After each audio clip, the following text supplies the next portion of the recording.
สบายดีมื้อนี้แม่เพชรส้มพรกับพอเดือนเนาะเพิ่นมาไปแม่แก้วไปเที่ยวนำกันก่อนเข้าดาวว่าซั่นอยู่แถวอันนา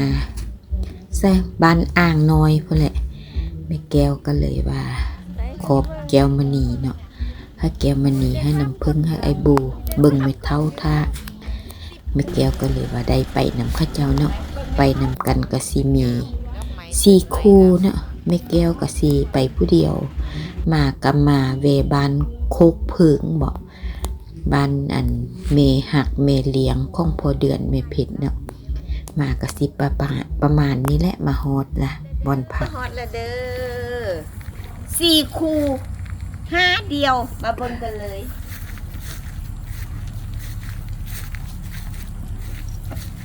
ยักได้คู่เด้ซอกคู่สิได้เนาะ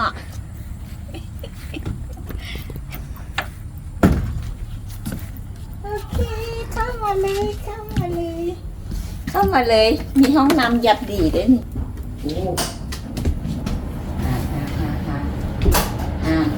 มีห้องน้ำยางดีค่ะฟองเสียวจากน้อยเข้าสิแง่หันนี่จะเลยขอสิมาพอแล้วช่องผู้เบียร์นี่มาเปลี่ยนบอน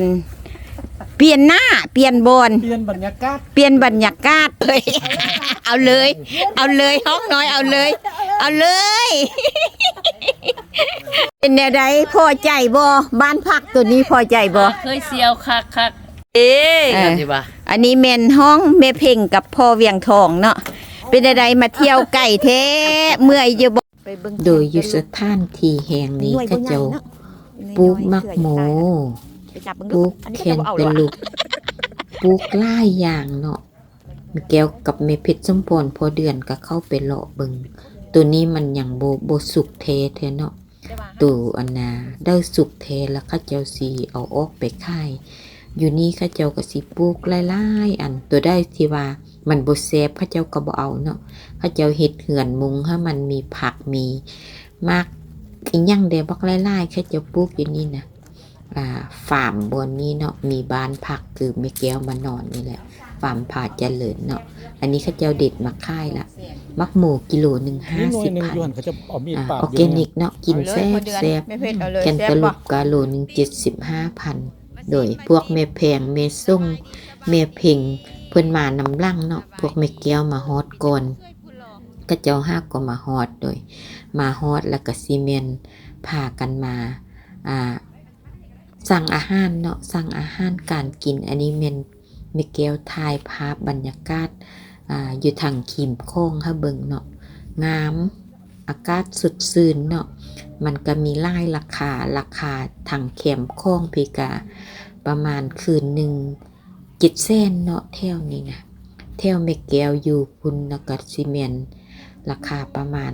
400,000เนาะโดยอาหารเมนสั่งอยู่นี่เลยได้ทุกอย่างเนาะโดยเมื่อค่ำเมื่อคืนมากาพากันตั้งแคมป์เนาะห้องเพลงสั่งอาหารแซ่บๆมากินความสุขของคนสูงวัยกับแบบนี้นะเนาะอันได้สิมีความสุขกะยังมีชีวิตยังมีลมหายใจอยู่กับพากันเฮ็ดพากันไปเนาะมักสบายเด้มักแบบมีความสุขเท่าแก่มาละลูกเต้าเขาเจ้าก็ใหญ่เบิดละเขากะโซกหาความสุขใส่ตัวเองความสุขห้าได้เนาะแล้วบองบีวะตัวเองมีความสุขก็จังสิแหละเท่าเกมแล้วก็ส่วนกันไปนอนคืนนึงแล้วก็กลับมีอันได้แซ่บๆกะพากันกินสิเฮ็ดน่ะได้หมู่หักหมู่แพงเนาะหมู่ที่ว่าฮู้ใจมีหยังกะอยู่ก็กินนำกันมีอันได้กะเอามาสู้กันกินแนวแซ่บเด้โดยอันนี้ก็ถ่ายภาพบรรยากาศยามค่ำคืนดินเนอร์เนาะอาหารยามมื้อค่ำให้เบิ่งให้สมโดยมาฮอดนี้ก็สิจบคลิปแต่เพียงเท่านี้เด้อ